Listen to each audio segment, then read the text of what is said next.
حضرت عبدل مطلب کی پشت میں پہنچا۔ اللہ تعالیٰ نے انہیں 10 بیٹے عطا فرمائے۔ انہوں نے منت مانی تھی، اے اللہ اگر تو مجھے 10 بیٹے دے اور وہ جوان ہوں، تنو مند ہوں، تو میں ایک بیٹا تیرے راستے میں قربان کروں گا۔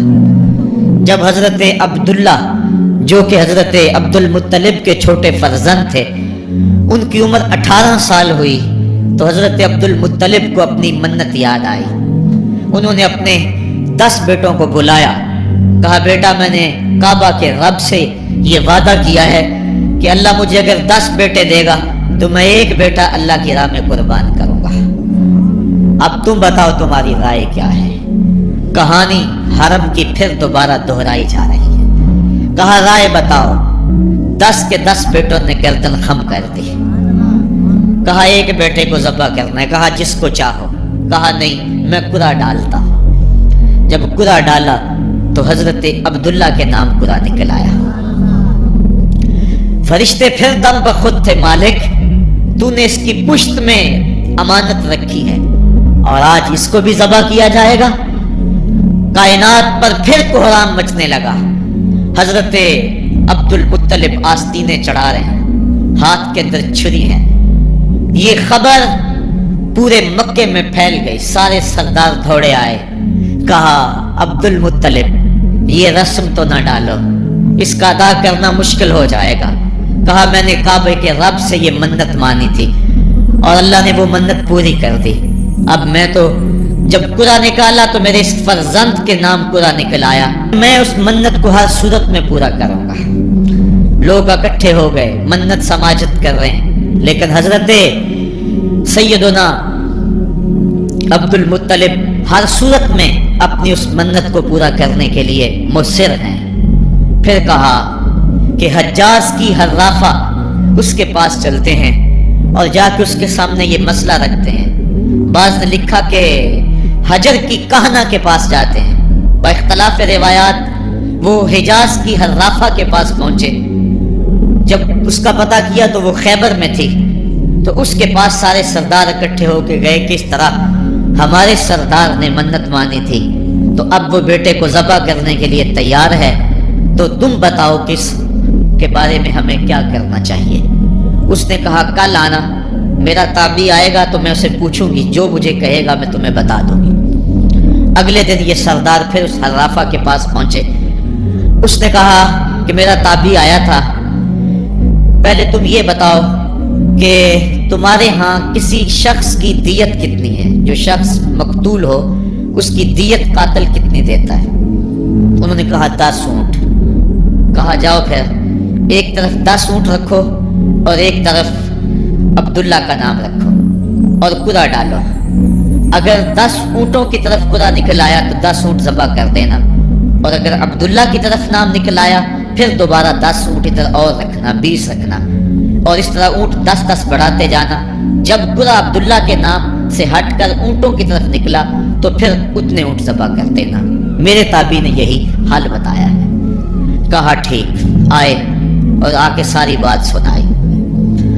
10 اونٹ ایک سمت رکھے گئے اور حضرت عبداللہ کا نام ایک سمت رکھا گیا۔ جب قرعہ نکالا تو حضرت عبداللہ کے نام نکلا۔ پھر 20 اونٹ رکھے گئے، پھر قرعہ نکالا تو حضرت عبداللہ کے نام نکلا۔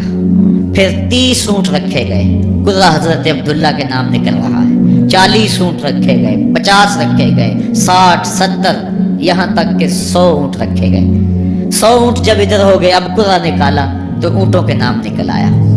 سارے خوش ہو گئے کہ اب قرعہ اونٹوں کے نام نکل آیا، عبداللہ کی جان بچ گئی۔ لیکن حضرت عبدالمطلب فرمانے لگے کہ میں ایسا نہیں کروں گا۔ کہا کیا کرو گے؟ کہا ایک مرتبہ نکلا ہے، 3 مرتبہ قرعہ ڈالو۔ اگر تینوں مرتبہ عبداللہ کے نام کی بجائے اونٹوں کے نام نکلا تو پھر میں سمجھوں گا کہ اللہ کی طرف سے یہی مرضی ہے، ورنہ میں اپنے بیٹے کی گردن پہ چھری رکھ دوں گا۔ اللہ اکبر۔ مکے کے اندر سردار بھی دعائیں مانگ رہے ہیں۔ اللہ اکبر۔ ایمن بھی دعا مانگ رہی ہے، مکے کے پربت دعائیں مانگ رہے ہیں، کائنات کا ذرہ ذرہ دعائیں مانگ رہے ہیں۔ قرعہ جب ڈالا گیا تو دوسری مرتبہ بھی قرعہ اونٹوں کے نام نکلا۔ اب تیسری مرتبہ جب قرہ ڈالا گیا تو ہر ایک کا دل دھڑک رہا ہے. حضرت عبد المطلب تیار ہیں. کہا اگر تیسری مرتبہ بھی قرہ اونٹوں کے نام نہ نکلا تو میں اپنے بیٹے کی گردن پہ چھری پھیروں گا، چونکہ میں نے کعبے کے رب سے منت مانی ہوئی ہے. جب تیسری مرتبہ قرہ ڈالا گیا تو وہ بھی اونٹوں کے نام نکلا. 100 اونٹ ذبح کر دیے گئے. حضرت عبداللہ جو کہ حضور کی امانت کے امانت دار تھے، ان کی زندگی محفوظ ہوئی. حضور علیہ السلام فرمایا کرتے تھے آنا ابن الذبیحین، لوگوں میں 2 ذبیحوں کا بیٹا ہوں. ایک ذبیح اسماعیل علیہ السلام ہے اور ایک ذبیح میرے والد حضرت عبداللہ رضی اللہ تعالیٰ عنہ. جلدی سے حضرت عبداللہ کی شادی کی گئی. حضرت آمنہ سلام اللہ علیہا آپ سے نکاح ہوا. شادی کو بھی چند ماہ ہی گزرے تھے کہ حضرت عبداللہ رضی اللہ تعالی عنہ شام کی طرف تجارت کی غرض سے گئے. واپس جب مدینہ طیبہ پہنچے تو ان کی طبیعت خراب ہو گئی. تو وہ چند لمحے چند دن وہاں رک گئے. قافلہ بھی رکا لیکن طبیعت سنبھل نہیں رہی تھی. قافلے والے انہیں وہاں چھوڑ آئے اور واپس آ گئے. کچھ دنوں کے بعد خبر پہنچی کہ حضرت عبداللہ رضی اللہ تعالیٰ عنہ کا مدینے میں انتقال ہو گیا ہے. حضور علیہ السلام شکم مادر میں. فرشتوں نے کہا مالک تیرے نبی تو شکم مادر میں یتیم ہو گیا. اے اللہ تیرا نبی تو شکم مادر میں یتیم ہو گیا. آواز آئی آنا حافظہ و آنا ناصرہ و آنا کافلہ. تم کیوں پریشان ہوتے ہو؟ میں اس کی حفاظت بھی کروں گا، اس کی مدد بھی کروں گا، اس کی کفالت بھی کروں گا. حضرت آمنہ سلام اللہ علیہا کے دل میں یہ خیال تھا کہ میں اپنے شوہر نامدار جس کے چہرے کو ابھی میں نے جی بھر کے دیکھا بھی نہیں تھا اس کی قبر پہ جاؤں. لیکن جو امانت تھی اس امانت کے تقاضے ان کو اس سفر سے روکتے رہے. حتیٰ کہ حضور کی ولادت ہوئی. آقا کریم کی عمر جب 6 سال ہوئی تو اب ان کے دل میں یہ جذبے اور یہ احساس اجاگر ہوا اور یہ جذبہ بڑھ گیا کہ میں جاؤں اور اپنے شوہر نامدار کی قبر پہ حاضر ہوں. حضرت آمنہ سلام اللہ علیہا آپ اپنے نونہال فرزند کو لے کر ام ایمن جو کہ حضرت عبداللہ کی کنیز تھیں ان کو لے کر آپ پہنچے. مدینہ المنورہ کچھ عرصہ گزارا. اللہ کے محبوب علیہ السلام کو کسی یہودی نے دیکھا تو اس نے یہ خبر گرم کر دی کہ وہ جو موعود نبی ہے جس کا وعدہ ہماری سابقہ کتابوں میں ہے وہ یہی ہے. لوگ جوق در جوق دیکھنے آنے لگے. تو حضرت آمنہ پریشان ہوئی اور جلدی سے وہ مکے کی طرف عازم سفر ہوئی. ابھی مکے سے 150 کلومیٹر کا فاصلہ باقی تھا کہ ابوا کے مقام پر حضرت آمنہ سلام اللہ علیہا کو سخت بخار ہو گیا اور حضرت آمنہ سمجھی کہ یہ میرا بخار جان لیوا ثابت ہوگا. تو انہوں نے ام ایمن کو بلایا. کہا لگتا ہے کہ یہ بخار میری موت کا باعث بنے گا. میں تمہیں وصیت کرتی ہوں کہ میرے بیٹے کو بحفاظت امیر قریش عبد المطلب تک پہنچا دینا.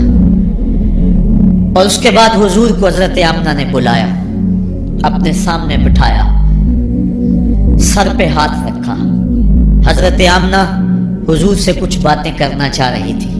وادی ابوا کے اندر یہ منظر بڑا دلگداز تھا. حضرت آمنہ نے حضور کے سر پہ ہاتھ رکھا اور روتے ہوئے کہا، آنکھیں چھلکنے لگی.